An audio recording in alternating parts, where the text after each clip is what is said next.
What's up, good people out there in the world, on YouTube, watching our favorite show in the world, your favorite show in the world, and mine, you know.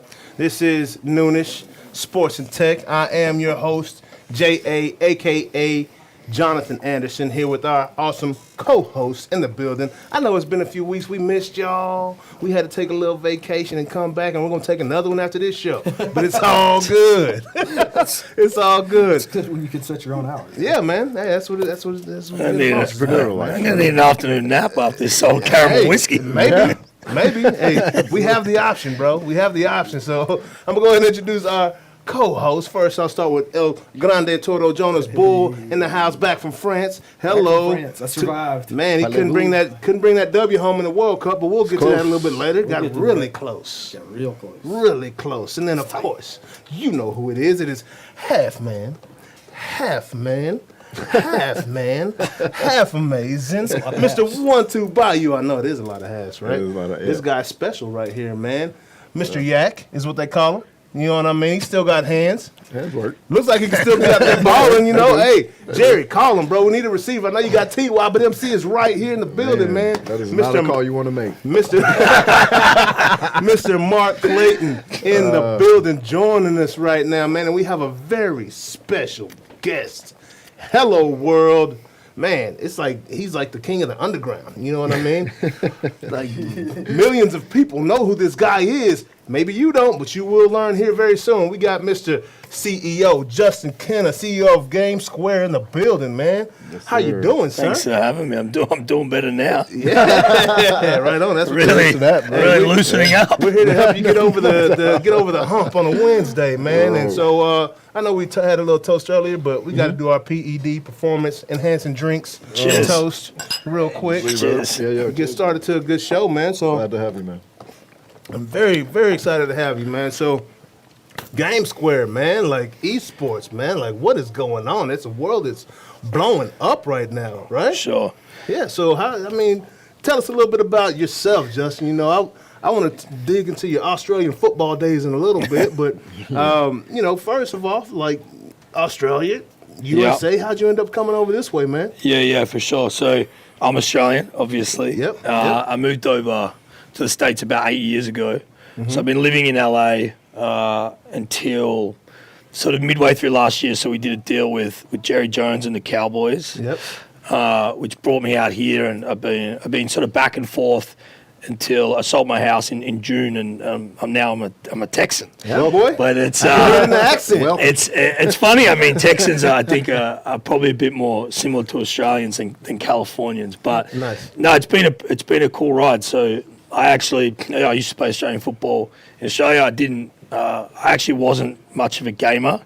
My nephew Kobe, who's here, was trying to teach me how to play 2K properly last night. He was giving me a bit of a lesson. But it was funny. I was running finance and strategy for a production company, and I met the guys. I don't know if you guys are familiar with a brand called FaZe Clan, but FaZe Clan is by far the biggest brand in the space by audience.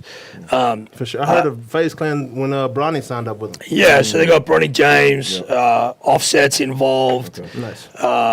Lil Yachty, a bunch of big athletes and musicians, and really we help kind of bridge the gap, this kind of new intersection of pop culture between gaming, esports, and traditional sports, right? Because gone are the days when when I was growing up, it was sort of nerdy or not cool to be playing video games, and that's not the case, right? Every athlete and musician they're playing video games, and it is this new kind of connectivity with youth culture. So I actually met the guys at FaZe Clan. There was 8 people working out of a house. This is like 6-7 years ago, and I raised $60 million in debt and equity over 3 years. We took it from basically these 4 kids who are creating content with a big audience into a multi-million-dollar business. We helped commercialize it. We grew revenue streams. I think they'll probably do around 60 million revenue this year.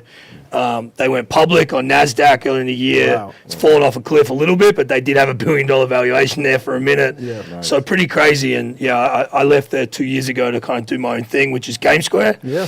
And Game Square is less about just competitive esports. We do have competitive esports, but we're building a platform that really connects and helps brands connect with youth culture. And not gaming's at its core, but we work with obviously the Cowboys, other traditional sports and entertainment companies that might be losing a bit of market share, right? Because 26% of Gen Z, their favorite form of entertainment is playing video games. 13% is on social platforms, 12% is on the internet. So this whole generation is online. Right? So kids aren't necessarily waking up on a Sunday morning, going with the dad to the football. Some are, but you're losing some of that audience. For sure. It's really on TV either.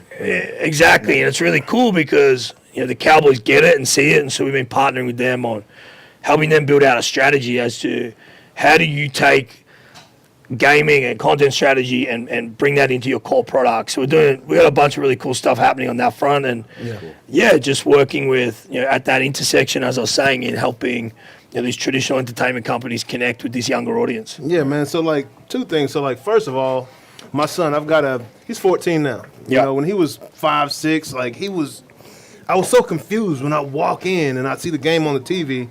And then I hear some people talking, and he just doesn't have a controller in his hand. He's watching video. I'm like, you're watching people play games? Like, son, you need to get up and go outside. Like, what is going on right now? I didn't understand what was happening. Yeah. And years later now, I'm like, son, all right, you can play your football too, but hey, you might want to go get some of these esports lessons over here and learn how to be a GM or own a team or something now, right? Because I understand that's when I said the underground, like you're like the king of the underground, like that's a whole culture, bro. Like the esports world that a lot of 30, 40, 50-year-old people don't even understand or know that it's happening. Well, it's really interesting, right? Like I give the analogy because I was raising money on Wall Street when nobody. Like, people understood that gaming was big, but unless you were a publisher who were creating the games, you weren't making money out of it, right? Like, so, cool, it's a hobby, but how do you monetize it? Yeah. And that's what we were doing. But the way that I kind of explain that is people don't understand why kids are watching other people play video games. But if you think about it, right, and I think this is a good analogy. So I'm going to take my nephews to the basketball on Christmas Day, right? You look at that entire crowd, probably less than 10% of that entire crowd plays basketball or maybe ever did it at a competitive level, right? They just enjoy the entertainment aspect. So every kid who's consuming and watching these guys play video games, they play those games. So they're engaged, number one, right? So that's really powerful to brands. Number two is they can actually engage with their heroes. So, like, you might be able to watch LeBron do shoot around, but you can't chat to him during the game. You're watching Tim the Tatman play video games. These kids are donating money to him. They're getting shout-outs. They're talking to him. They're engaging with them, right? So it's this whole next level of, one, they're engaged, and two, they can engage with their stars and their heroes. So it's not just about the amount of eyeballs that are watching this stuff. It's really engagement level. And so to brands, this is the next generation of advertising, right? Because if you're you're an old school brand and you want to hit the football audience, there's a number of really sort of traditional media and ways to actually hit that audience. Gaming is much more difficult because the industry is very fragmented. And what I mean by that is, a Fortnite fan's not necessarily a Call of Duty fan's not necessarily a 2K or a FIFA fan. They live in different pockets. It's like podcasts almost. Yeah, and I think that's why, like, what we've built is quite powerful because, one, we understand where the audience lives. Two, we help brands or traditional sports companies hit those audiences where they live and do it in an authentic way. And I think that's what's really powerful. But, yeah, to your point, I mean, these kids now, they're consuming content through YouTube and through Twitch, gone are the days of just, pure linear media. Yeah, man, it blew my mind the first time I heard someone say analog sports versus digital sports. I felt offended because I grew up playing baseball, and I'm like, you're calling me analog, bro? Like I'm outdated? You know what I'm saying? You're the N64, bro. Isn't that a trip? Isn't it a trip? It's crazy. But Atari. It was very cool to me to understand that everything that you can do in analog sports, every job in analog sports is now also present in the digital sports world, right? So any job you see in sports, so from the production side, right? So whoever, the cameraman, the shoutcasters, right? Or the broadcasters in sports, right? They're also, modeled in the esports world, bro. And I think that it just provides so much more opportunity, for people to engage in the esports and it monetize at the end of the day, right? It's only going to grow, right? 100%. And I think we've already seen an evolution within it because a lot of people try to approach it like traditional sports and it's different.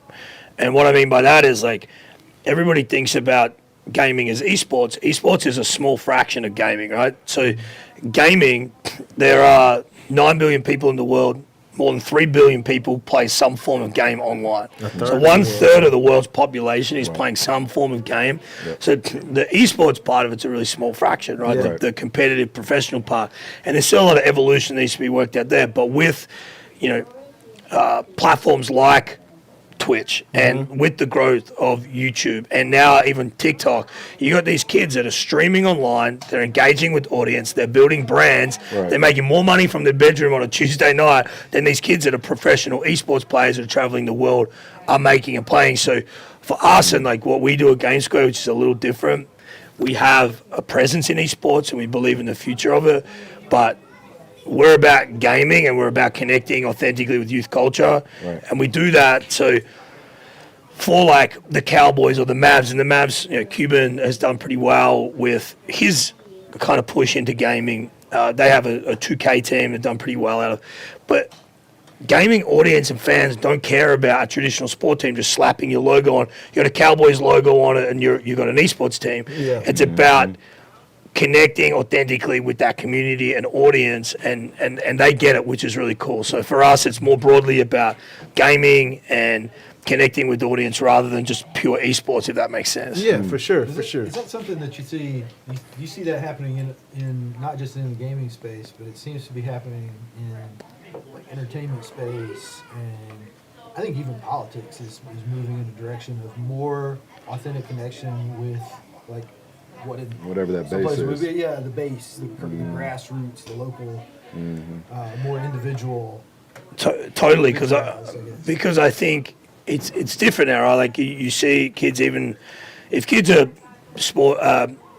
sporting teams and traditional sport, they're more about the individuals and the teams, right? Like we grew up and you follow the Dallas Cowboys and that's it. But like kids follow LeBron James and they'll have his jersey and whatever team it is. And when you get drafted now, like Troy Aikman got drafted, all he had to do was go and win games of football. Yeah, you get drafted now and you're expected, like you either already have a brand because of the evolution of social media and the way that you connect with brands and that you monetize yourself. Yep.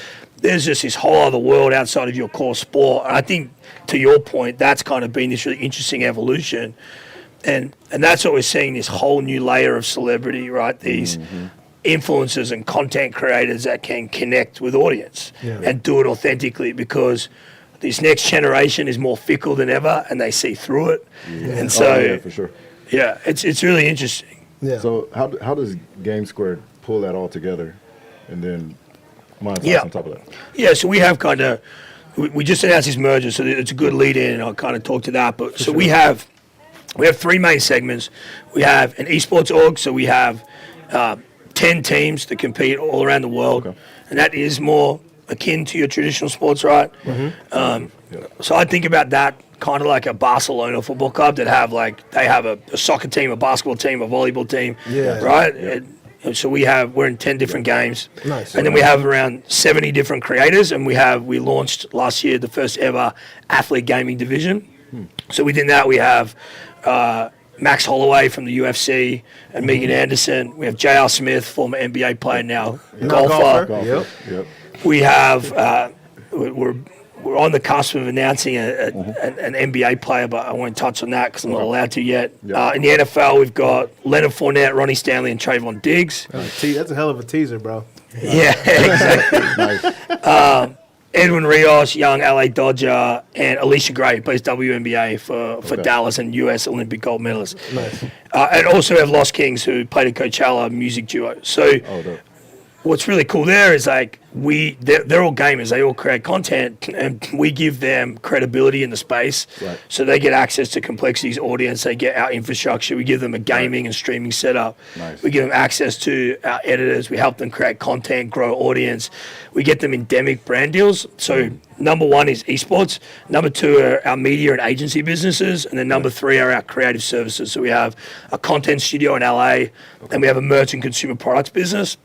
And so our biggest benefit is if you're just a standalone esports org, a lot of these are struggling, right? Because everybody talks about, well, there's X amount of eyeballs and blah, blah, blah. But if you can't monetize those eyeballs, it doesn't mean anything. Yeah, for sure. And that's why number 2 and number 3 are so important to us. Right? We have these media and marketing agencies that can monetize those eyeballs. We work with like the Kraft Heinz Group, Chipotle, Best Buy, all of these big brands on building out strategy, campaigns, and ways to authentically connect through new platforms and new forms of media, through Twitch, through streams, through content, helping them connect with the audience and encompassing and bringing in athletes, gamers, streamers, and so forth. Right. Yeah. So we've built this kind of end-to-end platform. If you're a brand and you want to connect with your audience, we've built a platform to be able to do so in a multitude of ways, whether it's just through pure media. I want to reach this demographic.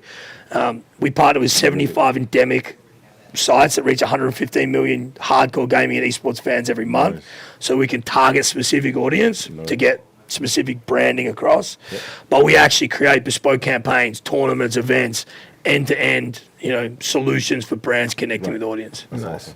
Bro, That's so really- how that's much awesome. fun are you having in life It's right now? it's fun. I tell you, it's a lot of work. I mean, Yeah. we're publicly listed.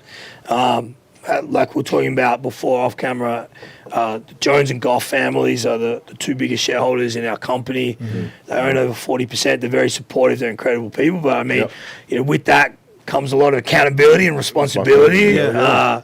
So I mean, there's a lot of stress and pressure and long hours. But at the end of the day, like I talk to our staff about, I mean, we're not selling insurance, no offense to anybody who does, and we're not digging ditches. We're doing something really cool, and it's at the cutting edge of the future of consumer, right? Like I talk about this often, but gamers are the consumer economy of the future, and we're helping build and define what that market looks like. So like, yeah, it's cool. Yeah, man. Where do you see where you see it 5 years from now? Well, it's interesting. Definitely, we're starting to build our capabilities in the Web3 and metaverse space. And look, I'm not going to get into crypto and blockchain and pieces like that, but if you look at gaming, we already live within Web3 already, right? Like Fortnite's been doing it since day one. Epic Games is like a market leader, right? When you look at the Travis Scott concert in-game, Marshmallow concert, all these different cool.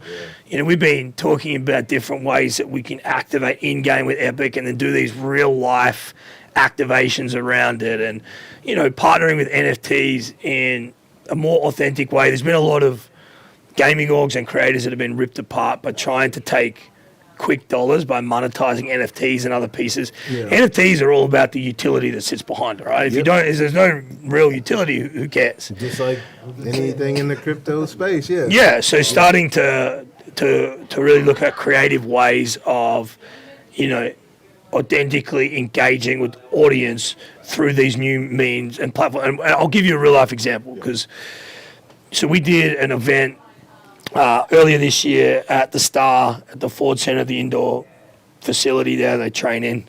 A 12,000 person stadium that they train in, 18,000. 18,000 with seating on the floor, so it's fully wide for gaming and esports events. We did a 2-day event festival for Tim the Tapman. He's one of the biggest creators, has around 20 million followers. He's our biggest streamer. He really is a media asset in his own right. Pretty cool. We actually just won the best new esports event at the Tempest Awards in Vegas, which was cool. Thank you. We had a 2-day Fortnite tournament going on. The winner won $100K. Nice. We had all sorts of different real life activations like Nerf shooting ranges, like old arcade games, all sorts of different cool real life activations, meet and greets with different creators and celebrities. So bringing that online gaming, community to life, to real people, right? Yeah. So to me, the opportunity, right, if you think about where this is all headed, to me, you have 8,000 people there over 2 days, which is really cool, but you're limited by who can travel there, who can be there, whatever. But the metaverse and building out that on a map on Fortnite is uncapped. We can have global audiences, and we can have a 2-day event at the same time where you're selling inventory to new brands, and you can monetize that, and you can have Tim engage online. You can do these activations online in the metaverse and recreate this whole experience, hybrid experience, in an immersive way. So to me, like, that's kind of the future in terms of esports, because I get it all the time. Where's esports heading? I think we started to see these closed leagues come in, and they're asking for like $30 million investments into specific games. And the reality is, like, my org's game agnostic, and very specifically so, we're not going to spend $30 million to get into a game that may not be relevant or cool in 10 years when you're actually getting a return. For sure. What I think we're going to start to see is these publishers that have made all this money, and they're already starting to do so, is instead of asking for $30 million, they're going to start partnering with the orgs. They're going to start partnering with the communities to ensure that their games are relevant for longer periods of time. Yeah. You look at something like Overwatch, right? They're gone and like ask for all this money from these teams into this game, and if you look at the viewership, as I was kind of saying before, you got kids sitting in their bedroom on a Tuesday night getting more viewership than the Overwatch League final. So I think we're going to start to see within the esports world just greater collaboration. We'll see consolidation more so because the market's been really tough. It's been a survival of the fittest at the moment, but I think some consolidation in this space is a good thing. Yeah. And I think we're just going to continue to see, the evolution of Web3 and this digital online community engage in a lot of different ways. But as we're saying, I think that 2 days is really cool to me because nothing beats in life real person experience. Yeah. And if you can mix and mesh those two really well, like, So have you had a conversation with Jerry about bringing Australian football to the forefront of conversation, man, and bringing it to the rest of the world, bro? Because I've never seen anything like it, bro. Is the rest of the world ready for us? Yeah, I mean, that's basketball, that's soccer, football. Probably not. But they should, as we're talking about, you should definitely YouTube what is AFL, and it'll give you a good rundown. We'll show you. You just got to see. I was actually trying to talk to the Cowboys about. I think there's a few different reasons it hasn't happened at this point, but trying to get a UFC fight to AT&T. I was saying before, Conor McGregor is an advisor to Game Square. I mean, imagine a Conor fight, 100,000 people at AT&T Stadium. Yeah. That would be sick. And for all of you Cowboys fans that saw Conor McGregor trying to throw a football on the field last year, that was hilarious. But no one mentioned the fact that he was here for this man and Game Square and representing this organization, right? Conor don't care about the Cowboys. Conor cares about Game Square and fighting at the Cowboy Stadium, man, and packing out that 100,000 seat facility, right? So, man, like, how is it working with Conor, bro, and just, getting to know him? Is he as brash in person as he is in that camera? Because, sometimes when the lights come on, that character's got to turn on for the dollars, bro. Like, you have to be a certain character. But is he as brash just talking with him in normal conversation? Yes, is the answer. I think. I mean, Conor and Jerry have a good relationship, which is pretty funny, right? That's two pretty unique characters. But I think I was sort of saying before we got to hang out with Conor at the Chargers Cowboys game in LA last year. We had a bunch of athletes there. We were launching Complexity Stars, our athlete division, and we had Ben Simmons, J.R. Smith, Sean O'Malley, a bunch of very big celebrities in their own rights within their own fields. And then Conor rolls in, and it's pretty funny. Like, it was like the lighting changed and the air in the room changed. And he was just floating across the floor, like. I'm not kidding you. It's like Donald Trump rolling into the room. He had an entourage of about 40 people. Yeah. He had his crane because he got his leg broken. Yep, I had this Cowboys jersey for him. He's like, "Is that for me? Is that for me?" And we gave him his jersey. He loved it, and like it was cool to see like Ben and JR and stuff like trying to get photos with Conor McGregor. Yeah. Like they become fans and whatever, was really cool. But one very quick story on Jerry, which I think is cool in terms of, getting this new generation. And he was, and not many people know this, but he was integral in helping us sign Tim the Tap Man. Tim's a massive Cowboys fan. Anybody who's on Twitter and follows him would know that. He's tweeting all the time about the Cowboys. And it's pretty funny because we got him out there, and like Stephen Jones and everybody started. One, their grandkids are all like wanting to meet Tim, but he's getting hauled up everywhere. Like he's the new celebrity, right? Yeah. And my explanation to Jerry was, this is like signing Aaron Rodgers if you didn't have Dak Prescott. Yeah. He's like, okay. And we gave him all these talking points and whatever. And so we got some time with Steven and Jerry before the last preseason game of last year. And we went into the suite. We had an hour with them before the game, which was really cool. Yeah. And Jerry spent some time with him. I was sort of just chatting with Steven and whatever. And they finished talking and walks over and he's like, well, son, I hit on all your major talking points. He goes, I could talk football with that boy all day. And he just pokes me in the chest and he's like, now all you got to do, son, is go sign him. Yeah. And I was like, well, I will do so. Yeah. But no, they've been awesome. Like, they've been very supportive and they get it, right? Like the crossover and, future-proofing their product. We're talking about it again before, but like their football products, rinse and repeat. They're the most valuable sporting organization, which when you think about it is crazy. They're a family business in a domestic sport in Texas. Yeah. And they built this thing, and because they're at the cutting edge of all these things, they've licensed their brand into new areas in ways that nobody else has been able to do. And it's exactly these reasons, right? It's future-proofing your org, it's being at the cutting edge, and it's understanding that your future season ticket holders and your future audience lives online. So, working on helping to build out new inventory and assets for them is really cool. That's very cool, man. And the opportunity of a lifetime, man. And not just every dude you see walking the streets in partnership with Jerry and the Cowboys. Like that's a heck of a situation. It's a good partner to have. Man. Bro. Cheers to that, bro. Cheers to that. I know you don't have much left, man. Cheers. And I know you got to run here pretty soon, Cheers. but man, I got one more question to ask you, right? Now, you've gotten to know the NFL game quite well at this point. So, and I know you played Australian League football. Who is your player comparison, bro? Ooh. From when you were playing. Is it a Zeke? Is it a Pollard? Is it a Cooper Kupp? Like who were you in the It's Australian funny. football league? Me, somebody who probably didn't quite make it. He's now retired and drinks too much.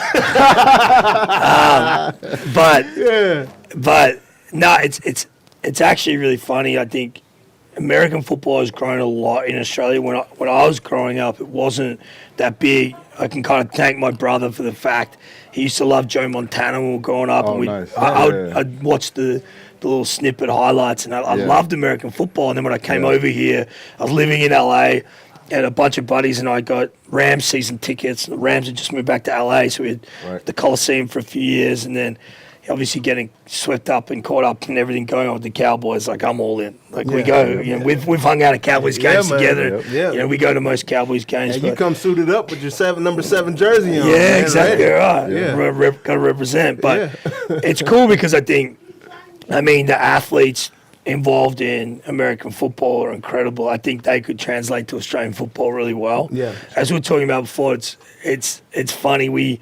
I actually coached the Australian football team in LA when I moved over. So there's a competition called the US AFL. Mm-hmm. They have 32 teams in America that play. Yep. And they break them up by coast. So in LA, we play against Orange County and San Diego and others, and they have a Western Regionals and Eastern, Central, whatever. And every year they have a Nationals, where Division I's 8 teams, and it's generally LA, New York, Austin, Denver are pretty good. San Fran's really good. And you've got a bunch of guys who used to play at a pretty high level in Australia, but you have to have half Australians, half Americans on the field. And it was really cool because we had a bunch of guys.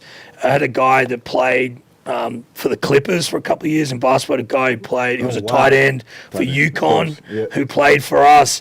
He actually was a really incredible athlete, played with us for 2 years.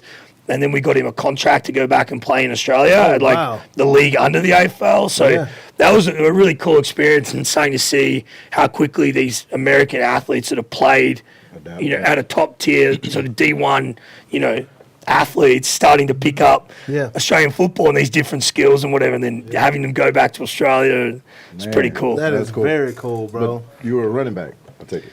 So Probably play What kind of position? midfield and back flank, which is probably similar Kinda to, like to a running back. Okay. Yeah. Yeah. I was very gonna say you didn't name, but you give me Rex Burkhead, Yeah. and Peyton Hillis mentality Vibes. vibe. Yeah, Mike bro. Allstott, if you- Yeah, bro. Hey, very Aggressive. versatile. Uh-huh. You know, they can catch it, they can run it. Finish. Yeah. They move around pretty good, bro. You like a shifty guy, bro. You like a shifty guy. Shifty guy. Yeah. In a good way.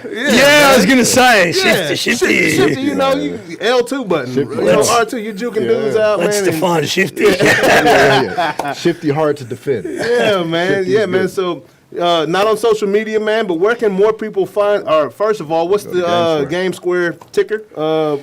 So If somebody wants to- the stock ticker is GMSQF in the US. It's Cool. GSQ in Canada. We just announced a big merger. We're going to be going on to NASDAQ early next year. We just announced a merger with a company called Engine Gaming. They own Engine Gaming. They're and pretty well known in the space. yeah, right? they own some data technology assets, which is really cool. So we'll be on the stock ticker GAME next year, which is a Nice. pretty cool ticker to have. And Yeah. there'll be some fun content and merch coming out around that. It's like, holy cow, that exists. I will take that. I'm on Twitter.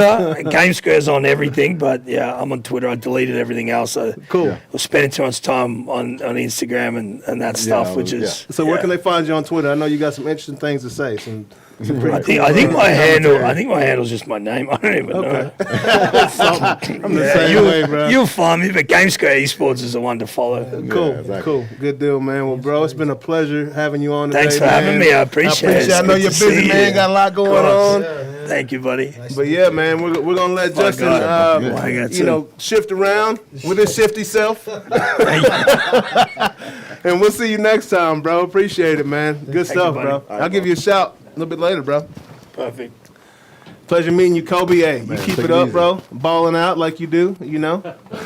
I plan to see you either on the Australian Football League circuit or NBA, one of the two, man. We'll see how it works Yeah, out he's for going you. to the NBA, I think. Yeah. Hey, his favorite player is Yeah. Kobe, so that's a good start. Oh yeah. That's a good start. Thank you. But guys. y'all, we're gonna shoot to a little break real quick. Boom. Oh, not that one. Let me see. Where's the good breaker? Appreciate you coming out. Gonna shift over.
Yeah. And we're back in action. Yeah, man. Nah, Justin Kenna, man, that dude is very interesting, man. Like, straight up looking into the future, living in the future, man. I get it now. I'm kind of mad that I told my son to stop watching other people play. Now I'm asking him, did you play your game today, Have son? you practiced? Y'all on that Fortnite? Y'all on that Fortnite, dog? Hey, you slacking, So you son? need to be practicing, boy. Yeah, man. I think really the thing, the big takeaway to me is like the way we used to do things, where everything was sort of centralized and controlled by one channel or a handful of channels is gone. Yeah. Out of there. That's legacy. It's not even like we're not doing that anymore. Life is very different now, I bro. think making the analogy to podcasts, which is already kind of old news in a way, is like, I think that's right because it's all about like connection, authentically connecting. It's real. And you know, like you said, whatever your interest is, you can direct pipeline to it. You know. Yeah, and having like putting yourself as he has done, putting yourself in a position to help shape that conversation, help make those connections for people. That's a huge place. It's a big place to be. Absolutely, man. Absolutely. But no, man, it was a pleasure having Justin on, man. He had to jump. That's a busy man right there, bro. He's got a lot going on. You do. Man, I saw his interview on Fox Business last week. His business jumped 32% in 6 minutes, bro. I was like, damn. You know, I wish I had that before it started. Indeed. You let me know. I'd have cashed out. You let me know, You bro. know? You let me know. You know, bro. What kind of hit they get from On Nunes, man, he had to jump another 50% at least, bro. At least, minimum, dog. Right. So, you know, we're gonna go ahead and go into these sports topics like we like to do over here. First of all, man, we've had a little break. Before we jump in, Jonas, you were in France, bro. I know you went there solely for the French team in Qatar for support. That's right. Yes. You know, That's right. We went to France in almost the opposite direction that the French team was going. so how was that experience once they lost the World Cup? Was there like a huge letdown in the city or what? Yes. So first of all, probably there's no reason why you would know this, but there's a lot of Morocco and France connection. They're like right across the, what is that, Red Sea or something? Mediterranean from each other? Kinda, yeah. But I mean, there's a lot of history there. There's a lot of connections there. A lot of Moroccans in France, a lot of French in I didn't know Morocco was in Africa until the World Cup this year. I had no idea. Yeah. I thought it was part of, Europe. Yep. No. Wrong. Now you know. Yeah, now I know. Now you know. Yeah, bro. What is it? So You're going to France- learn today? France is, You're gonna learn today. returning champion. Yeah. World Cup, Yeah. right? Yep. Morocco even being in the running for the World Cup was a huge surprise. Yeah. Okay. Like nobody was expecting that, except for Yeah, I never heard of Morocco being in Yeah. the running at all, ever. No. Ever, I actually. watched in the whole amount of watching Yeah. of the run up to this that I had done, which Uh-huh. is almost zero. Okay.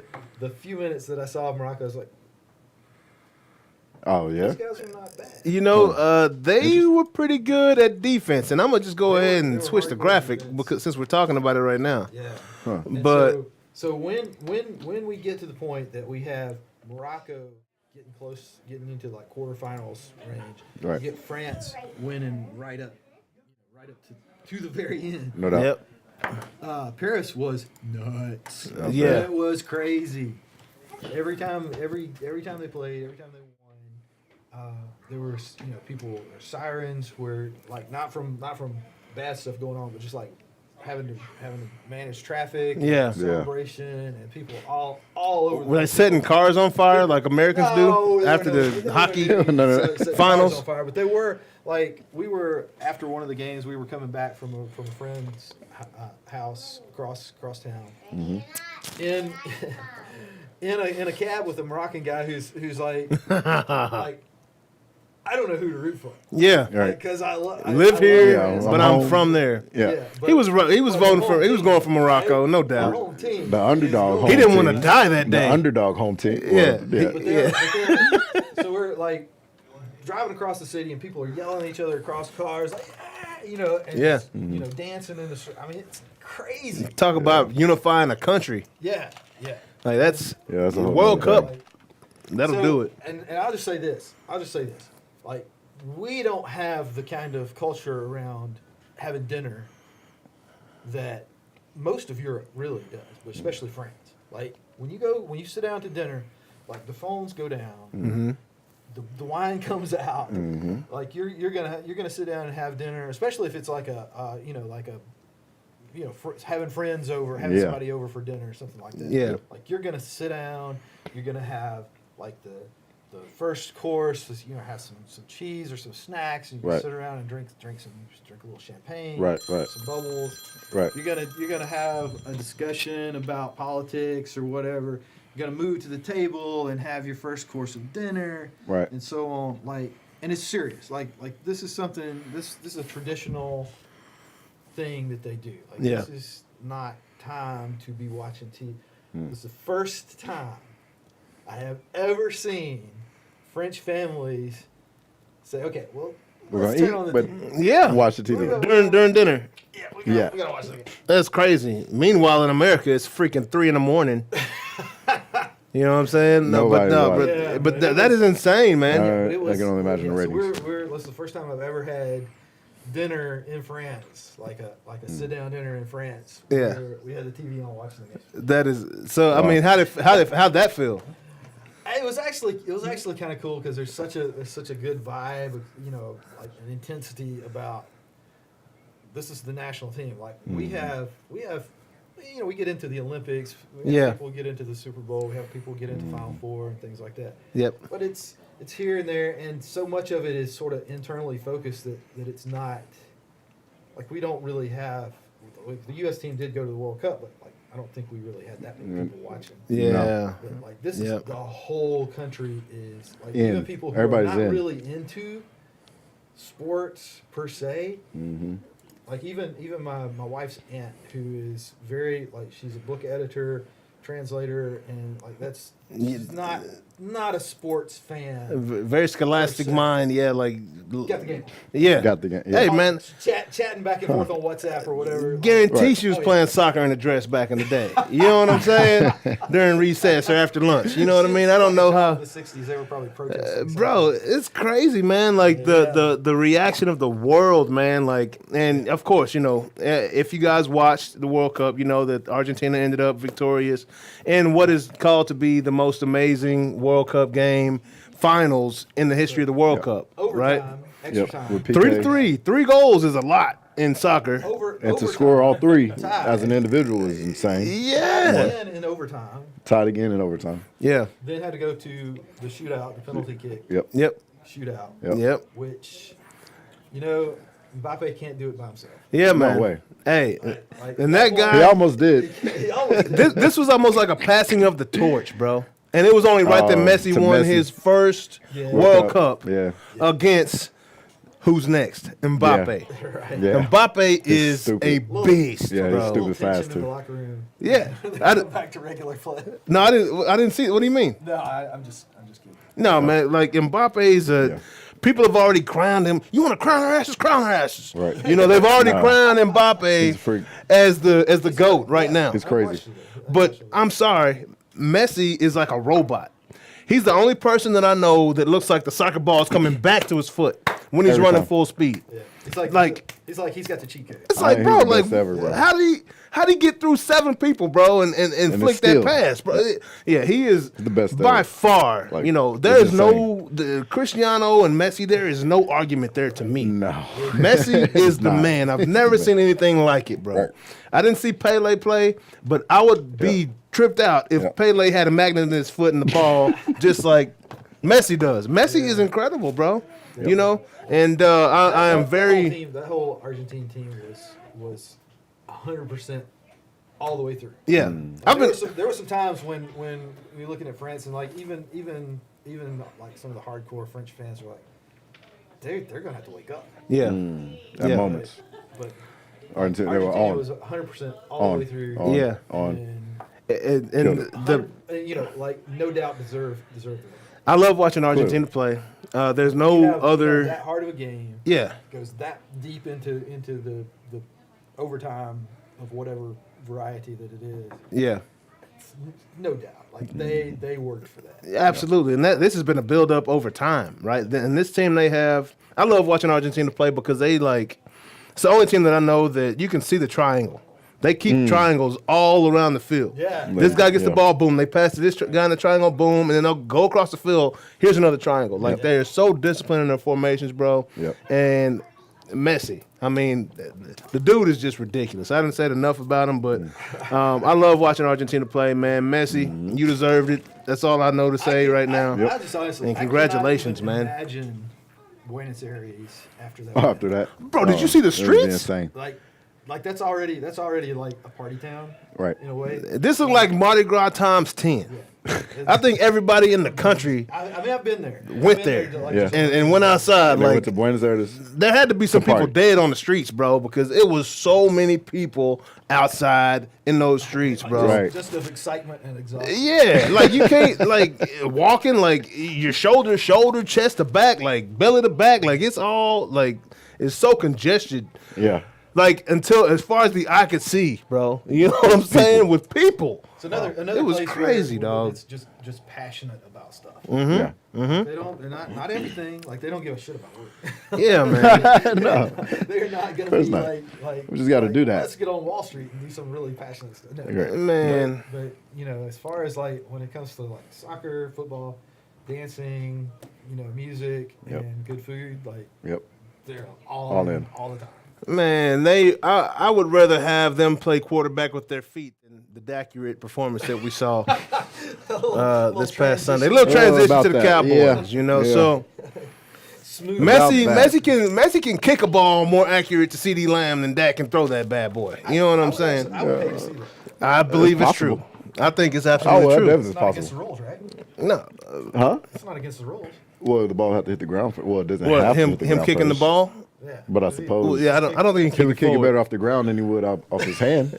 I'm just saying. Yeah, bro. Like, if you give me a target in the upper 90 of a soccer goal, just a round target, bullseye, Messi will hit that bad boy 9 out of 10 times, maybe 10 out of 10 times. From Dak quick.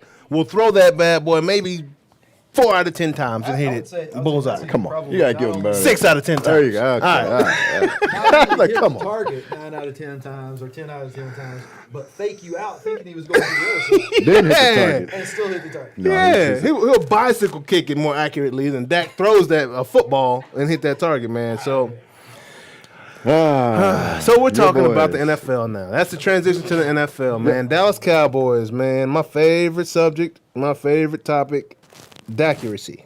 That's my new word. accuracy. A decline in accuracy. It was accuracy. a decline in accuracy, bro. Equals accuracy, right? Wow. I mean, we've seen it for years now. I've been saying it for I don't know how long. I finally got more people agreeing with me. They've been arguing me down for 2-3 years now, but I'm like, bro, y'all still see the same trash I see. So, Cowboys up 27-10. It's a nice lead. Very comfortable lead. Not the biggest lead of the weekend, but a nice one. Yeah, that was a 33. Ooh, in Minnesota? Oh, Oh, my gosh. But well, 17. Yeah, so 17-point lead against the lowly Jacksonville Jaguars. they're lowly is a little much. Yeah, well, they're pretty deep. They're talented. They've got man. I mean, lowly if is you a bit much. if you lose this many years in a row, you got to have a good team 10 years later from all them number 1 draft picks. Essential. At some You point, know? yeah. Yeah. And they got that. They So, do. They have a lot of talent. Travis Etienne, and Trevor Lawrence. I knew they were going to be Sunshine. special. Yeah. And they've got some receivers down Yeah. there now, right? Yep. They've got a hell of a defense Yeah. playing. Line Okay. ball, yeah. And the Cowboys still managed to get a 17-point lead, 27-10 at one point. Yep. And here comes Accurate. Throwing the ball to the other team like that's what he's supposed to do. Snatching defeat from the jaws of victory. Yeah, bro. Like, what Yeah. is so? I mean, I mean, yeah, no. are you still on board? Are you still on board with Dak being With the top, Dak, how I feel tier about- quarterback? He's still a top 15 quarterback No, in the NFL. That's much. Dak is absolutely a top 15 Top quarterback. 15? No, Yes, no. absolutely. I'll give you bro, 15 absolutely. right off the top of my Look, head. the play they lost the game 32. on, Dak made a throw under pressure, accurate throw actually, under pressure. And Noah basically drop the ball. So have you ever played, back in the day on Super Nintendo?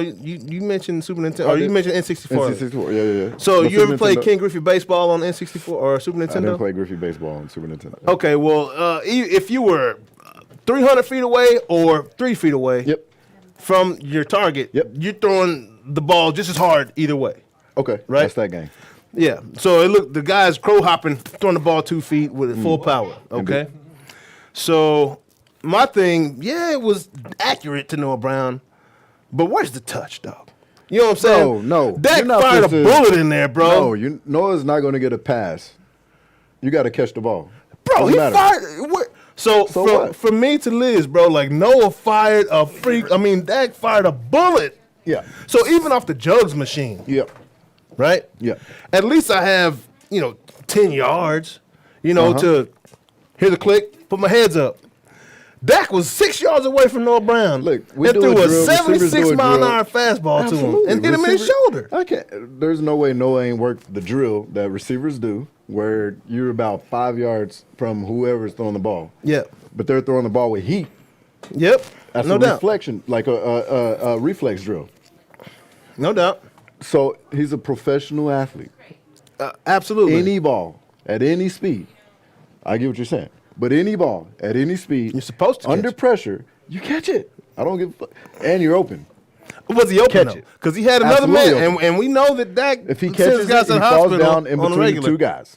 First of all, it was a great ball because it was low ball. Yeah, it was down. Underneath. He catches the ball, he falls down, it's the first down. Mm-hmm. Period. So He did not catch the ball. The fact that it was That a was a Nolan good- Ryan 106 mile an hour fastball Irrelevant. doesn't matter. From, No, from, not in- from 30 no. feet away. So now it's 212 miles an hour. If you're a receiver, Doesn't matter. if you're a receiver, Doesn't matter. So that was on Noah Brown and not Dak is what You're you're getting saying. paid, whatever you're getting paid to catch whatever ball's thrown your way. Yeah. And some catch it better. I guarantee there's receivers that could have caught that ball. You're going to tell me and- we can do it all over again. There's no receivers that can catch a ball coming at that speed, low, in their little cubby, in their little chest or in pocket. Yeah, There's and none? on the Like, drag route. After you cross the center, and you're just getting your head around to look for the ball, Yep.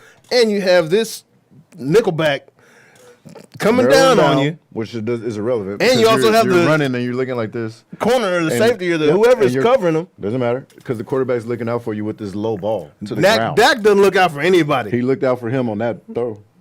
That one time, that's Doesn't one out of matter. 99 That's the only times. one that needed to be made at that time. I saw Dak get Zeke killed last week and then looked away after like he didn't even know he just got him Look, killed. The only play that matters is the play that matters. Yeah. The next one. And that one was the next one.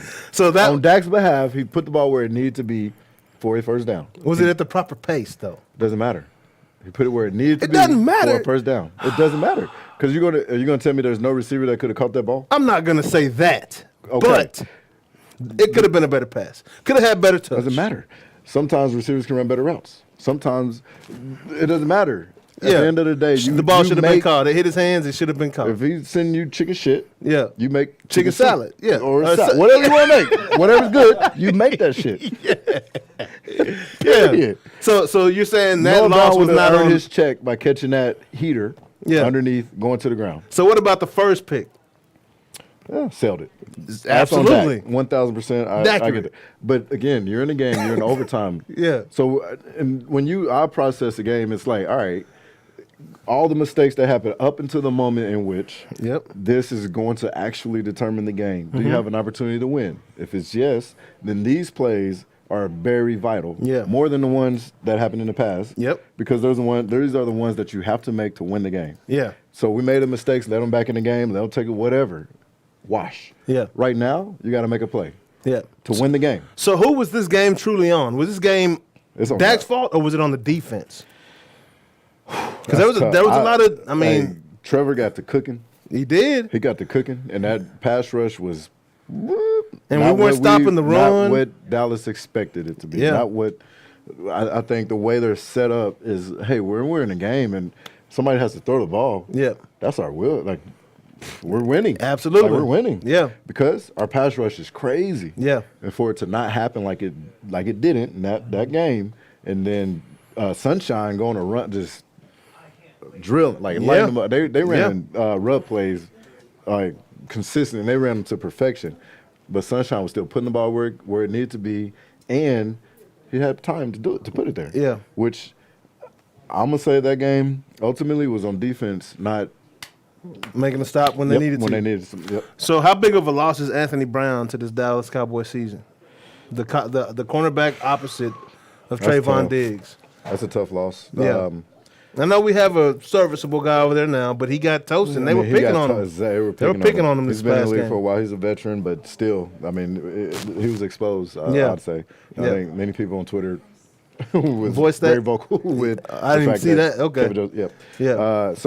I mean, I think that's a big loss. But when you look again, close games, they are like the little plays, like the third down, like the catch with Noah Brown. Who knows what would have happened? That came from that. Yeah. They needed a field goal. Yep. They did great coming out, getting a stop. They're going back on offense. They have the opportunity to win the game with a field goal. You don't have to score a touchdown at this point. Yep. So that play to me, defense stood up in overtime. Offense obviously let them down. Let the team down. Would it make sense for the Cowboys to go pick up a Richard Sherman, get him out the booth, or look into the free agency market right now for a cornerback? I can't say that because as I was looking, Jacksonville was running great plays versus what Dallas defense was presenting. Yeah. So you get a Sherman, but still the scheme of the offense was, I don't care what cornerback it was, you're going to struggle making up anything that what they were presenting offensively as their scheme. Yeah. That was the coaches and, Doug Peterson and that stuff, they did a great job with staying poised and running their stuff. Yeah. And whatever Dallas was giving them, they had plays to exploit it. Like they did a great job. And we couldn't stop the run. I think that Jonathan Hankins loss, I hope he comes back really quickly because we could not stop the run. And they were pounding it right up the gut on us, bro. And that sucked. That sucked to watch, bro. Late in the game, though. Yeah. While you're up, that hurts. And so that's why I say defense, because it shouldn't have been an overtime game. Yeah. That reminds me of that Baltimore game straight out. a few years back when McGahee broke for like 67, dog. Oh, yeah. Up the gut. And then LaRon McClain came right back. Nothing to broke do. for 88. Yeah. Right after that. It's like, right God, he ran 3 plays and 200 yards. Well, Dallas got a big one this week. Yep. Against Philly, man. Hopefully Jalen, his shoulder don't feel good, Yeah, y'all need that. If he's in, I don't risk Philly injury, wins. especially on Jalen Hurts, because that's a young money guy, and we support the young money guys, even if they're in Philly. Like the young money guy. You know what I'm saying? Even if they are in Philly, we still support them. I hope. I don't want to say I'm glad that Jalen hurts, May not. but Y'all need I'd rather not see him. I'd rather Absolutely. not see him. Y'all need all the help y'all can get. I think Dallas still will be obviously a playoff team. But I think it's a first round exit again. Yeah, I do too. I don't think why they don't make adjustments based on what's given at that time. It blows my mind. Yeah, and they haven't made the adjustment of putting Cooper Rush back in. But anywho, I'm gonna go ahead and keep this thing moving, man. I'm gonna keep it moving. Cooper Rush has had the most impressive wins of the season. I just want to say against the Cincinnati Bengals and whoever else he's beat this year. Dak hater. But I'm just saying. Anyway, he's such a Dak hater. I'm not a Dak hater, man. You're I just a Dak like hater. winning. I get it. Yeah, and I don't know if Dak has been number 6 in He's won. QBR at any point in this season. But Cooper Rush was there for. Anyways, I'll keep this thing moving. Ravens, man, another tough loss this week, bro. They're still winning in their conference, though, right? Their division right now, currently, right? No, They're not- Cincinnati took it. Ooh, I thought yeah. Tampa Bay came out, went up 17-0, Yeah, and then here we go. laid a fat egg. Smoking Third Joe. quarter, fourth quarter. Ooh, Smoking Joe. He probably Cool lit a Joe, cigar bro. after that joint. We probably not after that. After beating not the after GOAT. you runner up in Super Bowl, like Coming not a cigar. back from 17 That's just against another. the GOAT, That's though? just another day. Okay, That's so another day He didn't in even look Joe at the world. GOAT like he's a GOAT anymore. He's like, I'm the Like camel I do dog. this. Yeah. Goat thing, that's- I'm that chill. ain't a cigar game. Yeah, bro. Coming back from 17 versus the GOAT, and then dominating. I think it was 34-17. Final. Yeah, man. It wasn't close. They got him pretty That's good, not a but he's cigar got a game for pretty Joe. good cast around him too, man. But But they got the AFC North lead. yeah, okay. Baltimore, Oh, it's yeah. when is Lamar coming back? Because Huntley's hurt now. Who they got a quarterback? Tyler Huntley, yeah, he's banged up a little bit. Lamar banged up. Hopefully Lamar is back this week. Okay. I think you know they coach has alluded to it's been positive in his recovery, and I think hopefully it was a knee or something, right? it was a knee. Yeah. Just a sprain. So good. he's still young. Yeah. Testosterone rolling, so that recovery ain't Yeah. it ain't gonna be like our recovery. Yeah, I've been out for 6 seasons. Talking retirement, dog. Like, this is it. Like I'm done, dog. Hopefully he's back this week. This is gonna be a tough game. Yeah. Versus Atlanta team similar to I'd say Jacksonville. Oof. Just a tough, feisty, young bunch, bro. Yeah, they're going through their trials and tribulations of their own right now, Absolutely. man. Absolutely. Mariotti. I don't think they got a little Riddler in there starting out, a rookie. Yep. That guy. So I watched him play against Notre Dame, and he was pretty good last year. He was. Yeah, and He was in complete command. NFL's a different game, of course, Certainly. but of course, I don't think the Ravens will have an issue with Atlanta this week. No, I think we'll be fine. But I just it's the NFL, and I feel like You gotta respect Atlanta's the one team of them across teams. from Like, Yeah. they're showing up. Don't get it twisted. And it's not going to be a walk in the park For sure. like by any means. For sure. And I don't think offensively we've been as efficient as we could have been, Baltimore. But I think Atlanta is going to present something that is going to make it tough. I don't see it being 30 like anything. Yeah. I see another tough game versus a hungry Atlanta team that's going to be feisty and fight, and we're going to have to figure out how to win. Yeah. Whether it's special teams, offensive, just figure it out. Man, hopefully Lamar comes back, man. And I know they probably don't want to rush that. I'm sure they were pretty disappointed to see Huntley go down, right? Because Most he allows them time for Lamar to heal. Indeed. Because he's adequate. He's a solid quarterback. He's He's not Lamar. I think we figured that out by now. Yeah. But he's adequate. Yep. Right? And he can still, lead the team to victory and do all the right things that you need him to do until Lamar gets healthy. Yep. But, man, so how do you feel about the Ravens? Are they still playoff bound, or is it going to be a struggle now that these injuries are kind of piling up on them? Or Injuries are tough. I mean, but I feel like the staff, I still feel like no matter what game we go into, we're in the game. Yeah. Like we're in the game. We have opportunity to win. I think defense always affords us the opportunity to win. Mm-hmm. Offensively is just figuring just finding plays. Yeah. Like when we can find them, take advantage of that, and then relying on our defense. Which I was about to say, have you it's expected tough. more out of your defense than what they've given you at this point? Or are they really put in a tough position? defense is put in a tough position, but they've showed up. Yeah. I think we're number 1 or 2 in run defense. Yeah. Pass defense, middle of the pack. Yeah. Just solid. But I think we've been put in a tough position because we're not very aggressive offensively. Yeah. And so, it's for us to go 3 and out. It's tough. Like You're leaning. The Ravens lean heavily, just like Super Bowl season, right? Yeah. Like leaning heavily on the defense to keep this under 20 points, keep the opposition under 20 points. Yep. And let's control that clock. Control that clock. And- Keep under 15, cool. 17, I think is the average right now. Yeah, and score points when we have an opportunity at the Absolutely. end of the day. That's a tough style Wear of 'em down. football, It man. is. It's a tough style of you don't football, have a but lot that of margin is. for error. Yeah. But that's the game. That's that Ravens entire football. division, though. Except Cincinnati. Yeah, Cincinnati will They run shooting. it up. They shooing. Boy. They Joe, shooting. They're throwing go routes. My They're boy gonna throw Joe go Mixon routes on the regular. scored 5 touchdowns for me like 3 weeks ago. Man, I was so thankful. Last 4 or 5 this last week. Did he really? Yeah. Man, that boy there. Hey, OU. Then I ended up getting him and P. Ryan on the same on my fantasy. I was like, man, let me go and grab both of these boys. Doing well. Yeah, Doing man. well. Yeah, man. So moving on, on to some other NFL, wins this week. The Eagles got past the Bears in a tough fought match, 25 to tough fought game. I'm Tough still fought, stuck on yep. soccer right now. That's Jersey. Yeah, match. As Jalen goes down. 25-20, and probably what was said to be the dumbest NFL play in the history of the game. Oh God.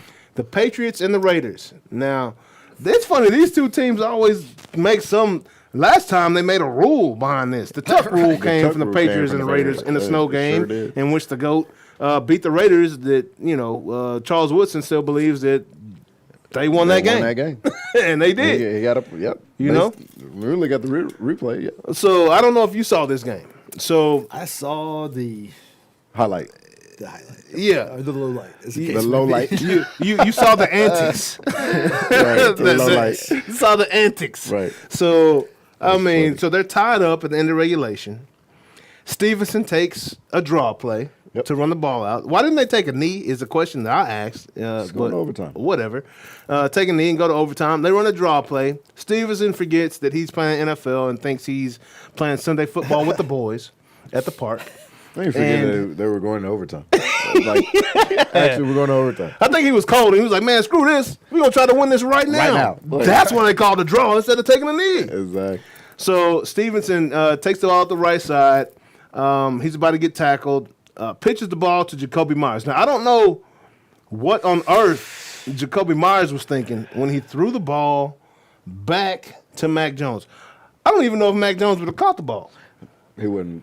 I mean, he could have. Yeah, and smart, John Bones Jones's brother, Chandler Jones. Yep. These are some very, high IQ guys. Just hung back. Yeah, he hung. He was like, "Who's it gonna?" He said, "Who?" I just want to see who they're gonna throw it to next. I saw Mac standing back there, so I went and guarded him. Yep. So the ball comes that way. Hey. He catches the ball, drives Mac Jones's head to hell. He like stiff arm, mushed him, bro. and big boy rumble, bumbling, tumbling for 55 yards for the touchdown ball game, bro. Like that. That was like the most that's bad. Incredible. That's bad ball. You're going to overtime. Yeah, just fall down, bro. We go to overtime. Do nothing. Like, what is going? I don't know what he was thinking. And to see this from a Bill Belichick, I feel like Belichick has lost like the team or something, bro. Like, because that is not what a Belichick coach team does. No. They're typically very sound, very smart football guys, and that was the dumbest thing I've ever seen in my life. What would we be saying if it had worked? That was the most incredible play I've ever seen in my life. Again, because they've done that and won. Yeah. Whereas Miami, actually recently, last year, was it? I think it was. And that might, I don't know. I mean, that might be like, we know what we're doing. We know how to throw it back and end up scoring touchdowns. Different circumstances, though, right? Totally different. You have to do it. Right. They have to do it. There's a big difference. Yeah. We got to take all the chances right now versus, okay, if I just get tackled, I'm going to overtime, and we have a chance to win in overtime. I think he was just cold. He was like, man, screw this. Y'all see these dreads. I'm from the South. There's a time to take the high-risk maneuver. Yes. That wasn't it. That was bad. That's not it. That wasn't it. That was bad, man. That was bad. Yeah, that was terrible. And then, of course, the big 33-point deficit that we spoke of earlier. So Matt Ryan has been a part of the two worst losses, I would say. One was in the biggest NFL game history. ever in the Super Bowl. The greatest comeback ever, Super Bowl 28-point. Yep. Yep. Patriot win. Yep. Matt Ryan. Greatest regular season comeback, 33-point. Minnesota Vikings. A Matt Ryan 33. quarterback team. 33 points. How do you lose a halftime. 33-point lead? They got two quarters. You don't even have, I mean, you can say HUD on every play with the clock at 1 and go 3 and out and punt. You could ultimately down the ball every play on offense. And punt. And Yeah. wait till the clock hits 1 and say HUD and do nothing. And lose and win the game. Yeah. That's That was crazy, pretty bad. dog. That's bad. That's very bad. So, do you think what's the coach's name that they just hired from the booth at ESPN? Jeff Saturday. Oh, Jeff Saturday. Do you think he keeps his job after that type of? I think that might be a part of the exit strategy. The nail in the coffin. NBA champs. Boom shakalaka. He's out of there, dog. Like, dang, Jeff. What do you say about yourself and when you analyze that game, Jeff? I didn't see the post game interview. I can only imagine what he said. But Dog, that's bad, not bro. much to say, but you can say. That's very bad. But we won't spend too much time on that because that's just bad. Yeah, That's just bad. But anyway, who's on and who's off right now, man? We'll start with the who's off. First off, okay. And the Cardinals and the Falcons. We already mentioned the Falcons. Yep. I should have thrown the Colts in there. Yep. It's all the bird teams. Yeah, the bird. I just want to stick with the birds. I like to have some type of theme. Indeed. But the Cardinals lost Mr. Murray this past week. Mm-hmm. Kyler Murray took a knee injury on the first play in the game, wasn't it?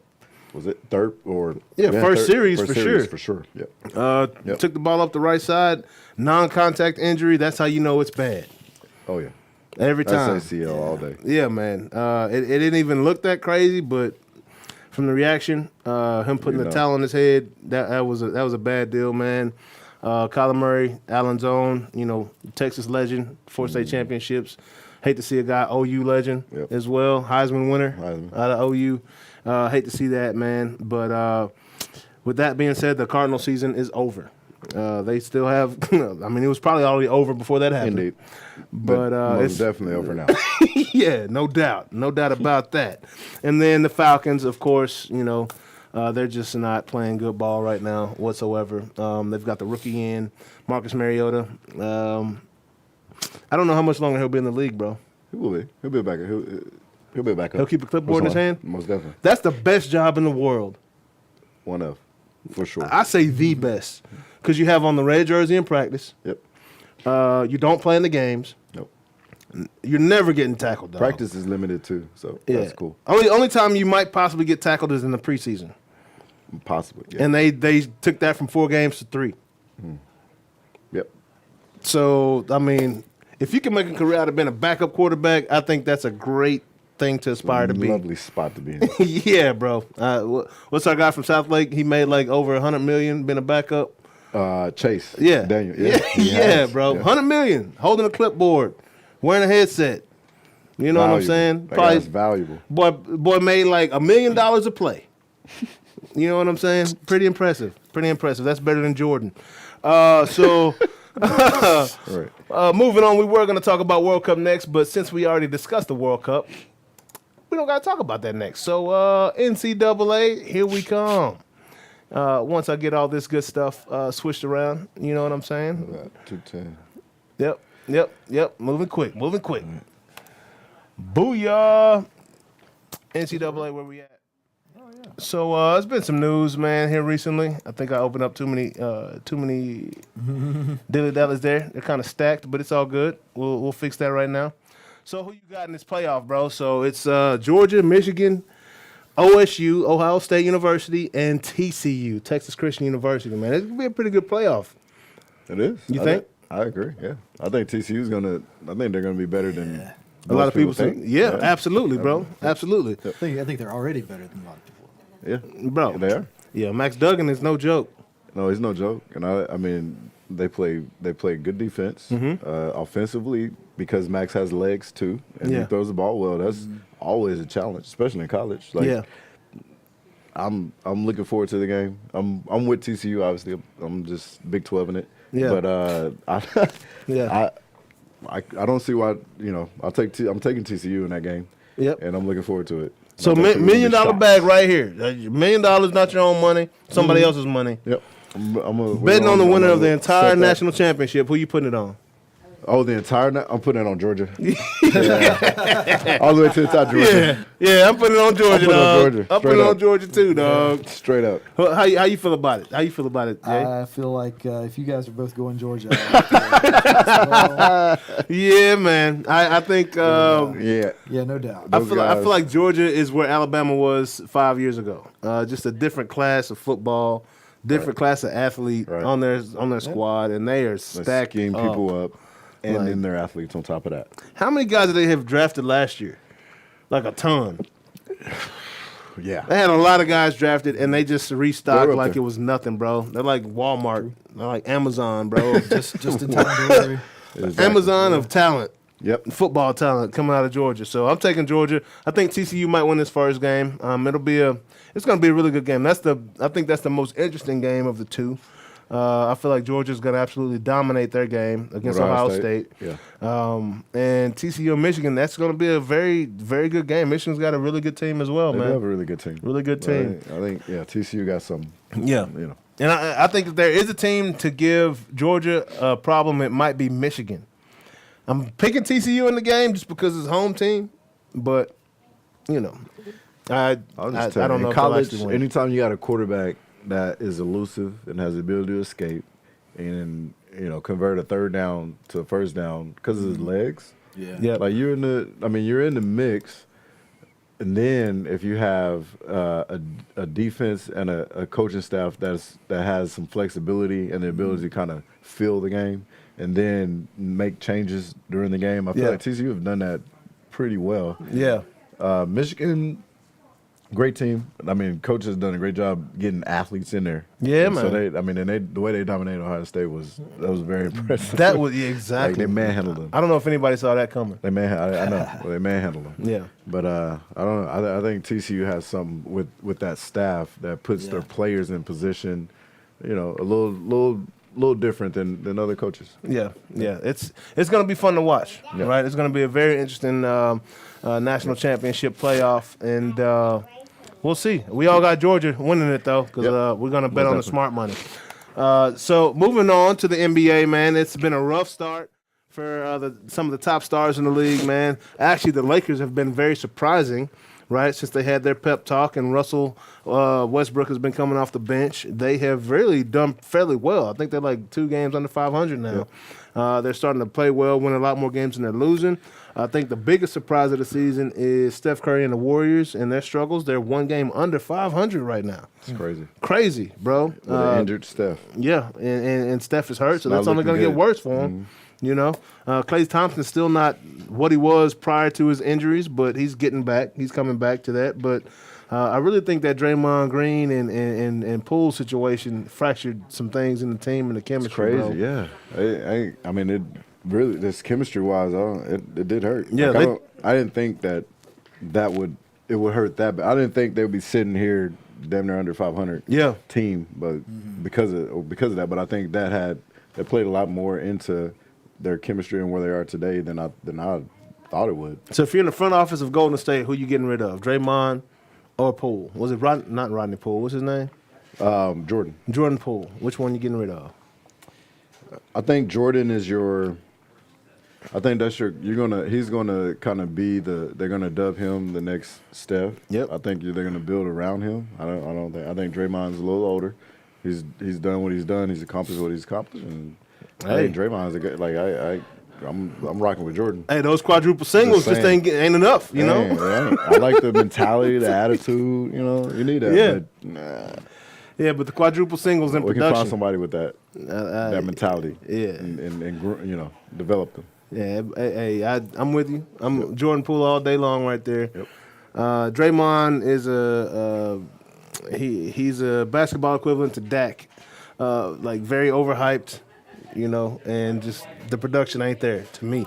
All right, so he's nowhere near the equivalent to Dak. Because Draymond is a pillar in a championship basketball team. Yeah. It ain't even close. Yeah, no doubt. 0. Really?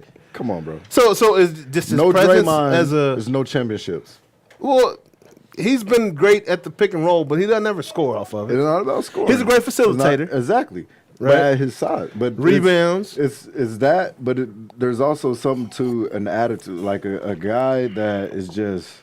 He's got just intangibles. Fuck shit up. Like he gets in people's head. Yep. Like that part is, you can't put a number on it. Yeah. But the value of it is like it's massive. He's a disruptor when he's on the floor. Exactly. He disrupts things. What was that show where they had the And his there was defensive a movie where they were there's a fake prowess. sport where they had psych outs.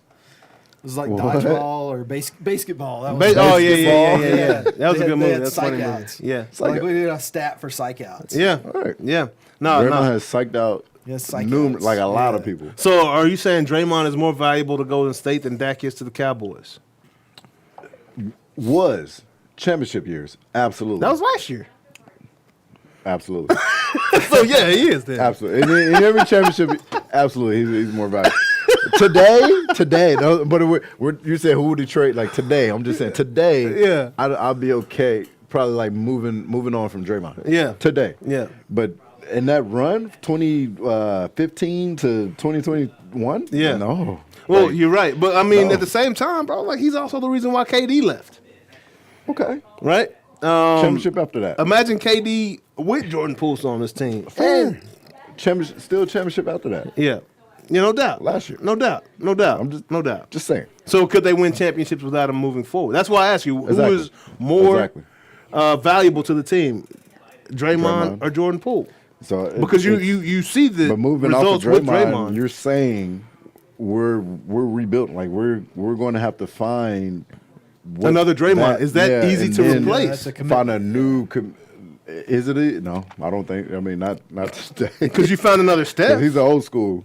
They did find another Steph-ish. You know what I'm saying? They did. I think they the chemistry, the team. It would be a different team, a different chemistry, a whole different character to the team. Like it'll be different. Yeah. But I think they'd be okay having done what they've done for the last 7 years or 6 years. For 8 sure. years. Yeah. I think it's a situation where you don't want to lose either one of them. And if I'm the owner, I'm like, I call those two into my office. Yep.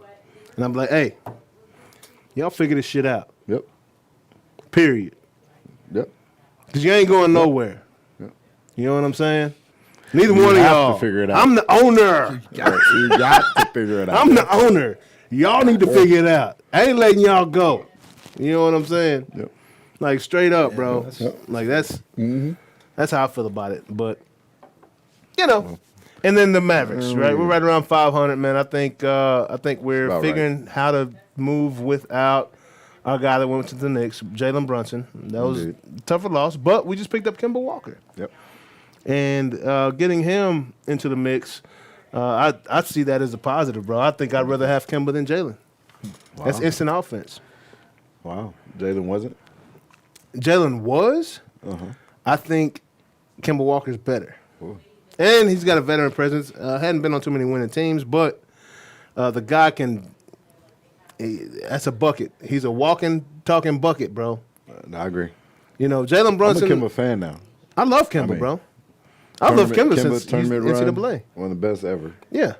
Like insane. Yeah. Buzzer beaters, all Yeah. crossover, step backs, crazy. The guy's a hooper, bro. Like, he's a grade A baller. Yeah. And I think him coming off the bench and taking that role and taking ownership of that role, Yep. he ain't got no choice here in Dallas versus Charlotte and in New York. Right. I think that was a great move to pick him up. And then what's the big guy we got from Houston? Look at first. The big man, 6'10", him and Luka are like great, pick and roll guy.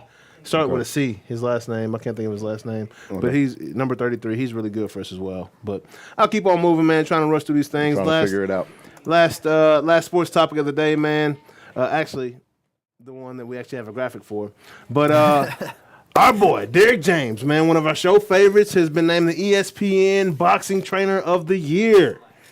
Congratulations, Derek, man. You deserve that, bro. That is awesome, man. Hey, y'all can go back. Season 5, season 4, I don't know which one it was, but Derek was on the show, man. Y'all check out that show. Get to know Derek a little bit, man, if you don't know who he is already. But the man has won 3 Trainer of the Years. This is his first ESPN Trainer of the Year. But how could he not be that when he's got an undisputed champion at 154? He's got another champion with 3 belts at 147. And Frank Martin is 17-0, bro. He just beat the brakes off this dude this past weekend. Frank came into the fight 16-0. And Michelle Rivera, I'm so glad he beat the hell out of a dude named Michelle, first of all. But Michelle Rivera was 24-0 coming into this fight and thought he was Ali. Yep. I text Frank, I was like, this dude is too busy playing Halloween dress-up trying to be Ali and not himself. And I'm glad you just knocked all that up out of him right there, you know. And Frank is just a bad boy right now, man. I think he'll truly get his title shot next year against Giovanni Davis or Devin Haney. It don't matter. Right. He's going to get his shot because he's proven himself. He's got a special on Showtime right now. I don't know if y'all saw that, but Showtime, they showing their pride or showing their respect to Frank Martin's skill set, man. The guy is a boxer. Y'all can go back and watch that episode too. You know?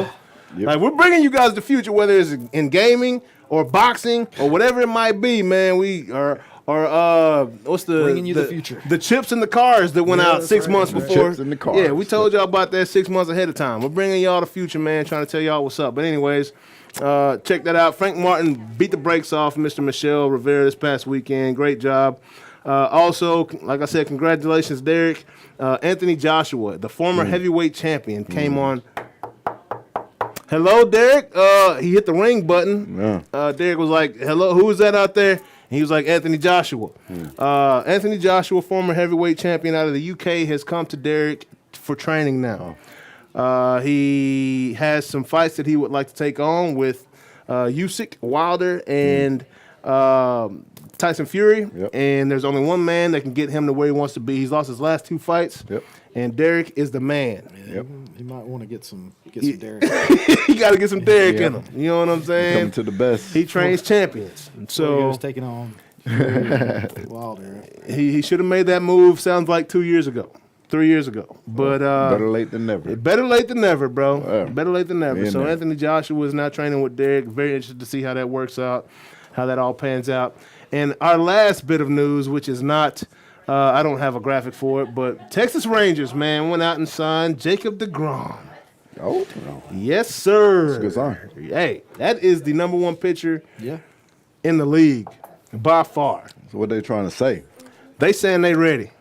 You know what I'm saying? They got rid of John Daniels, the team killer, and brought on Jacob deGrom, brought on Bruce Bochy. They're going after a World Series, They're bro. going. I'm Yeah, telling they y'all are that going. right now. Bruce Bochy got like Good. 2 or 3 of them in San Francisco. Yep. And now we got deGrom, the best pitcher in the league. And hey, I'm curious to see how these Rangers, how they look this next year. So, Yep. hey, man, something to look forward to at least. I'd love to go to a Ranger game. Yeah, bro. We got you, man. and We got win. you. Like, and yeah, to only win. wins. Like, knowing that L's are coming, I don't have no, like, Right, I'm right, out. Hey, even when the L's are out. coming, it's good to go out there and check out the yard. You know what I'm saying? It's a good time, regardless, even though It's a you're nice, going to lose. They but- got a nice new stadium. They do, Get some yeah. nice, That's- get some nice new The beer is trophies. good. Hey, yeah. we can guarantee at Beer's least good. 20 wins with DeGrom. 20 with I DeGrom. can't, Yeah, I DeGrom can't got speak to 20. everybody else on the No. on the squad. I think Martin Perez can get you 15. Yeah. So that's 35 wins at least. That's an improvement from this Right. year. But moving on, we'll go ahead and jump into Tech Talk real quick. Sure I know how we're short on the time, math but works on that, but okay. Right. well, Jacob 15 wins or 20 wins, and then Martin Perez Yeah. 15 wins. What I if they mean, overlap? Huh? Oh, who? Perez What is if closing they for just, what if they DeGrom? just have 2 or 3 really good wins together? well, they won't. Well, they're both They're not starters, closers. so they're not gonna pitch together. Oh, okay. Yeah. They Yeah. won't be So closers. they're both They won't be starters. closers. Yeah, so I can Unless it guarantee was like you a 35 special wins. Right situation Special situation. in the playoffs. in the playoffs, yeah. That could, yeah. Maybe But apart from DeGrom that, started game 1 and game 4 and game 7. He can come in and close close that it. bad boy. Yeah, you something know, like that. That's, But that's too much. not regular season. There were like 3 numbers in there. yeah, bro. But other than that, yeah, DeGrom ain't nowhere to be found. But moving on, Tech Talk. What's good, Jay? What you got for us, man? We did take a couple of weeks off there, and in the meantime, San Francisco has approved letting robots use deadly force. San wow. Francisco police robots. That Pretty is- sure Whoa. we saw that movie.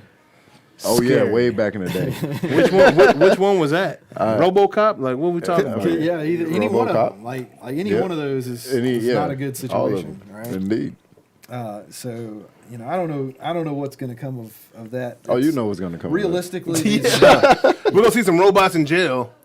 realistically, the robots that they're talking about are not like autonomous robots that make their own decisions about what they're going to do. Okay. But the door's open. Yeah. Oh, they'll Like- get there. Like we have now opened the door. I mean, Our can robot is happening. Don't get it twisted. can these robots be hacked? Yeah, of course it can. Really? Absolutely. I can see a real and- smart Crip On the just like network. Yeah, right. just hacking the robots, sending it down the block. Crips are now recruiting hackers from The cribs. developers straight Painting the robots blue. And Yeah, straight out of California State. man, that's bro. funny. That's Yeah, crazy. I mean, and even aside from the potential for hacking, when you start down that road of, okay, well now we're going to have autonomous robots Right. that can use deadly force, and we're already having problems with biases and machine learning Right. algorithms and things like that. That's concerning. Like Yeah. to me. Like we joke about the robots taking over the world and Skynet and all that. Yep. Okay, that's kind of not really realistic at this Far-fetched. point. At this point. This ain't But- really real, player. But what's really very realistic is we put a machine learning system that's flawed or biased or whatever in control of something that can take somebody's life either on purpose or by accident, and let that go without supervision. that's a very real possibility. That to me, that's very concerning. Like that's something that could happen today, obviously. Right? Yeah. Like we're literally one step away from that in this San Francisco. Based police on force. that, yeah. Right. Wow. Like all they have to do is say, okay. I mean, it's not quite that simple, but No doubt. but basically that's where we're at. Is we're basically at the point of we could be putting Wow. machine intelligence and intelligence very much in double scare quotes To work. to work Double on scare. situations that are So show up at a crime scene. Oh my gosh. Show up at a hostage situation. Yeah, exactly. Like- I mean, that would be the hostage situation or situation where somebody's like barricaded themselves in, or Right. potentially got a bomb or something. Right. And you put the thing in there, and it just decides that well, that guy over there kind of looks like that guy over there, so I'm just gonna shoot him too. Yeah, man. I mean, that. Sounds like cops anyway. So arguably, What's it the may not be difference? that much worse. I mean, at least you can turn it off.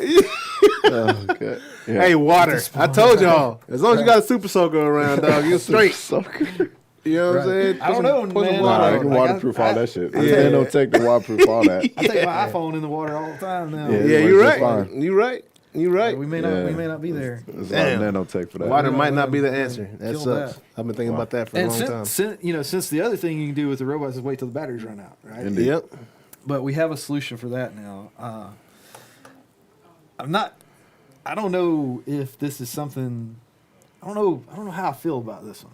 They've already alluded to the punchline here that the biggest thing that is a drag on like smartwatches and the smart glasses, right? Like remember the smart glasses? What was the big problem with those? I mean, aside from all the supposedly privacy concerns, which nobody gives a shit about that. Like, Yeah. No. people are. Yeah. If you got TikTok, you don't give a Whatever. damn. Or TikTok, you don't give a damn Right. about privacy at all. But they were Tic-tac. ugly. And the biggest reason they were ugly was because batteries. Tech. Yeah. Same, battery. same as with cars, right? Like the biggest problem that we have with cars and electric cars and trucks is the batteries. Yeah. Well, scientists have come up with a way to power a smartwatch, is what they did the Right. proof of concept on, with slime mold.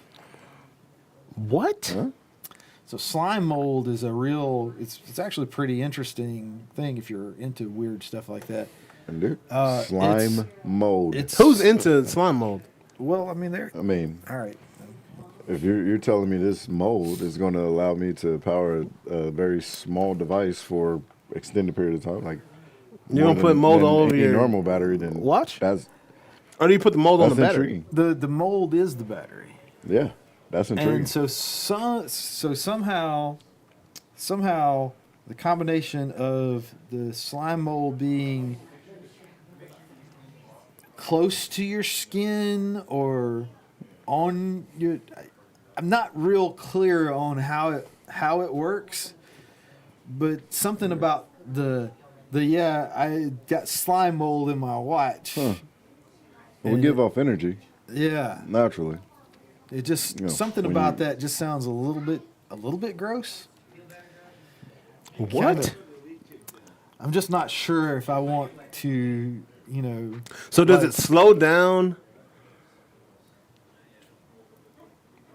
I'm just thinking about The- like I'm on my phone, Like I'm trying to figure out how this works. You know sending what some I'm saying? sexy So text slime messages, mode, yeah. So, and like does it like slow your- it down your to make your it battery's last not gonna longer? run out. They Like transfer man, energy? I ain't worried about the battery running out because I got slime mold in my phone. Hell no, dog. Okay, well, You're that's not the gonna end of say that. that. You're not gonna think about that. Yeah, you're You're gonna not call gonna it something think about else. that. You're not gonna say that. You're not gonna say that. Slowed. That's not Slowed. gonna be the. Yeah, no, definitely not. Gonna Yeah. think about it. They gotta come up with a different name, a better word than slime mold. That sounds gross. But in all seriousness, it is pretty interesting that we kind of have gone full circle from, like it's all technology and it's all metal and glass and how do we have to power it now? Well, we're going to put some living stuff in there because we can't get past this battery limitation. It's pretty interesting. Yeah, that That's is very interesting. interesting. So Slime mode. The new Slime mode battery. The iPhone 27 may be powered by some By GAC. greenish yellow. Yes, Yeah. that's kind of what it looks like. The messiest. It's got a bunch of GAC just That's weird, insane. bro. Think like greenish yellow gack. That's kind of what it looks like. Yeah, Right. that's crazy. weird, Like bro. nasty snot. Yeah. That's yeah. I wouldn't even get that. Slime molds move on their own. Well, it's like water. Water moves on its own. Yeah, Water but doesn't stop moving. Like on purpose. Like if it's like there's food over here, okay, we're all gonna like form up into the slime mold and. So it's like a live bacteria, Oh yeah. Yeah. Oh yeah, totally. like Yeah. energizing the phone. Yeah. Yeah. I mean, it's kind of slow. But And that's Today. probably why it lasts so much It's slow longer now. because it's slow. And the transfer of energy is like elongated because of the slothiness of it. well, I mean, that's so the weird thing, the kind of icky thing about it is like, where's it getting food from?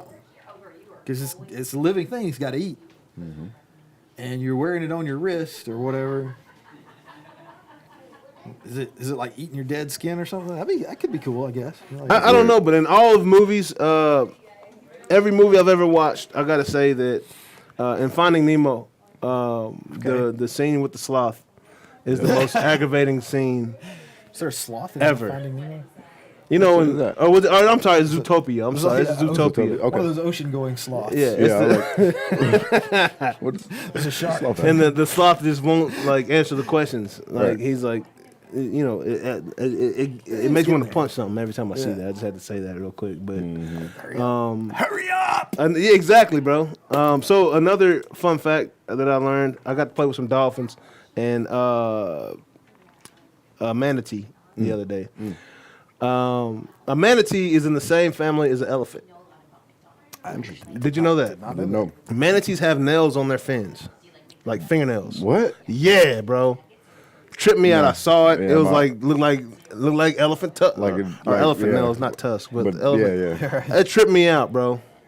All the That way would out. trip me out. All the I way guess out, that- dog. Well, they like the walruses, like they have the big tusks. They do. Too. Like, yeah, the but not walrus. on their fins. Well, no, not on the fins, because that would be claws. But they're not even family to the walrus. They're not even the same family. Then. No. Wow, The that's elephant, crazy. bro. The manatee does? Manatee has nails on its fins, bro. So the manatee Doesn't even have is teeth. Wow. Just a legless elephant floating around in the water. In the water, with bro. no trunk. Yeah, bro. Wow. It's a trip. It's a That trip. is a trip. It's a trip, bro. Never heard of such a thing. And that they're also they got mermaids for manatees. I thought seals were much cuter, Yeah, but Then the manatee? Yeah. than a manatee. But the mermaid came from the manatee, Oh. which is weird. But that's what they say. anyway, you know, Indeed. obviously, you know, I mean, I we're- guess if you've been out to sea for a long time, Indeed. Yeah. Clearly. yeah, bro. Like, what better way is there to end the season than to talk about we'll manatees? talk about Manatees. You know what I'm saying? You don't see a lot of manatees as sports mascots. No, but There's that would not be a one. great one, though. Florida manatees. Like zero. That would be a great mascot. Manatee? Yeah, what would they be the Manatee. mascot for? that would be. I guess Like curling or something. like the Buccaneers are. Who's real bad right now? Cincinnati manatee. Well, the Bengals are much better than. I mean, who sucks? Like, who's the worst team? The Houston Manatees would be perfect. They're near Corpus. No, Houston Texans is better. Yeah, but Manatees like better describes the team. As Defenseless like and soft. Yeah. and no bite. Mush. Yeah, bro. Can't fight back. Right. Losing. Sort of That's very float. true. Yeah. It is there. Yeah, just there, Just dog. there. Hey, dog. Bottom feeder and all that. Yeah, man. But anywho, they eat veggies. The manatee was eating freaking cantaloupe. I was like, where'd you find cantaloupe in the ocean, dog? But Damn. it's just Yeah, question. Elephant that's where family. cantaloupes grow. Elephant family. Didn't know that. That's not true. Okay. I just made that up. Hey, that Elephant makes sense. That makes sense. Well, I probably like nuts too then. But anyways, man, thank y'all for joining us, man. I know we've been gone for a few weeks and we're gonna be gone for a few more weeks, but when we come back, it's gonna be special. We got a surprise. But thank y'all for watching this episode, man. Hope y'all enjoyed Justin today, man. Of course, hope y'all enjoyed Jonas and my boy Mark Clayton in the building, baby. We'll be back, man. Super Bowl talk, playoff talk, a lot of things to talk about. Happy holidays, Merry Christmas, Happy New Year, all that good stuff. We'll see y'all in a few Wednesdays sometime.